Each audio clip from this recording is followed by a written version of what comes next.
এই যে বন্ধুরা দেখো, আমরা হলাম ফুটবল, তার জন্য মালিক আমাদেরকে কাছ থেকে পেড়ে নিয়ে ফুটবল খেলার জন্য চলে এসেছে। আমাদেরকে পেয়ারা ভেবে ভুল করো না যেন। দাও দাও মালিক, আর একটু পানি দাও, গোসলটা করতে ভালোই লাগছে, খারাপ না। আরে মালিক, তুমি পেছনে পেয়ারা গুলো খাবে আমি ভালো করে বুঝতে পারছি, কিন্তু তুমি এই শাকসবজি এনেছো কেন গো? তুমি কি এই পেয়ারা রান্না করে খাবে নাকি? মালিক আস্তে চাপ দাও, প্রচুর ব্যথা লাগছে যে। এই মাই নেম ইজ ফাটা কেষ্ট, এখনো তো ফাটানো শুরু করিনি, থাম, ফাটিয়ে ফুটিয়ে একবার পেস্ট করে ফেলবো তোদেরকে। আরে ফাটা কেষ্ট মশাই, তুমি তো আমাদেরকে একবার পেস্ট বানিয়ে ফেললে গো। এরপরে কই পেছনের পেয়ারা গুলোর পালা নাকি? হ্যাঁ ঠিকই বলেছিস, এরপরে পেয়ারা গুলোর পালা। আরে মালিক তুমি তাড়াতাড়ি পেয়ারা গুলোকে ফাটানো শুরু করো তো, আমার তো তস সইছে না।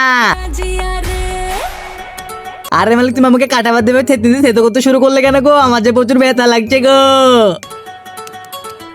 আরে মালিক আস্তে আস্তে, থোড়ি না পালিয়ে যাচ্ছি, বাবারে হাড্ডি গুড্ডি সব গুঁড়ো হয়ে গেল।